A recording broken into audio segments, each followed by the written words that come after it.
It really bothers me when I challenge people's beliefs and they ask me, why can't I believe what I want to believe? And if it doesn't matter what the facts are, then it doesn't matter what the truth is. Do not pretend that what you're doing is even remotely comparable to science. And I'm tired of living in a world where we stupidly sit by and allow people to pretend to have the moral high ground when they are advocating and making excuses for moral absurdities and atrocities. Your worldview does not deserve respect just because you hold it. You've had the epiphany that you don't owe it to the rest of the world to keep them happy. It's not up to me to prove that there are no gods any more than it's up to me to prove that there isn't Bigfoot or fairies or UFOs. An Earth younger than the Sumerian civilization, Bronze Age humans who lived to be 1,000 years old. Does anybody think that it's a good idea to own other human beings? Does anybody think it's a good idea to subjugate women and keep them at a lower tier? Talking snakes, talking donkeys. Misogyny, slavery, racism, judgments against homosexuals. Flying chariots of fire, a floating zoo the size of a football stadium, piloted by a 600-year-old guy, filled with camels and penguins. It is bigotry, and we are against that. And so the more often you are told the thing that you already believe, the stronger you believe it. That's not an accumulation of evidence. That's an accumulation of ignorance. Scientific methodology is a field where creationists can't muster a team and can't even find the ball. That's what the people need to be made aware of. The default position, the null hypothesis, is that these things aren't true. And we wait and reserve belief until they are demonstrated to be true. Christianity, religion, believes that children must be taught as soon as possible to never, ever question the Bible. See, this word right here, That's not one word. it's It's been retranslated how many times? Has how many editions? Rewritten, How many? reinterpreted by anonymous authors.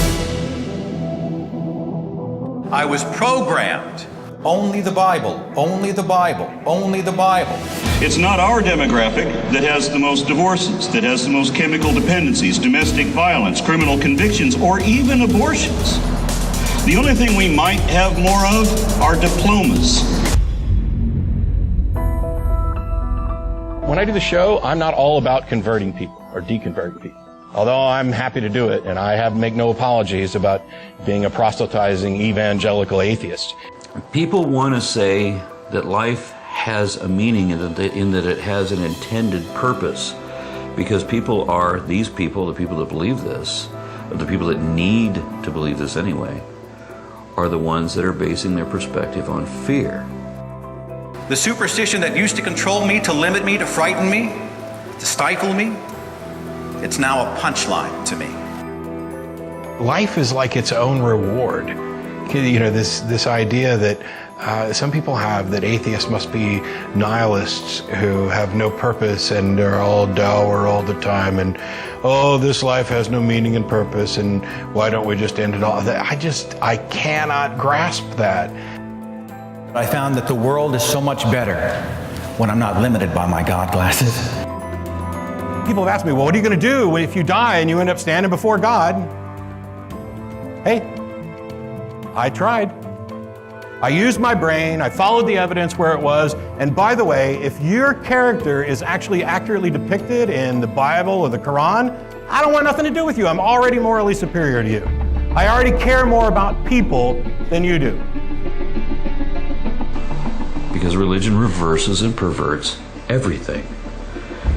And all these people that come away from it have a heightened appreciation of nature, of natural understanding, of knowledge instead of pretense, instead of assumption. It no longer matters what you want to believe, it only matters what you can show is really true.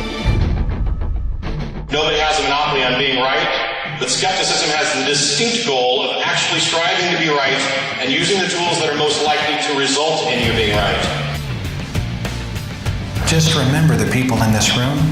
Remember that reason and the evidence is on your side. And remember that ultimately, again, we're not out to prove atheism. We're just out to find the truth. And I don't think any God, if he, she, or it existed, would ever punish someone trying to honestly live truthfully.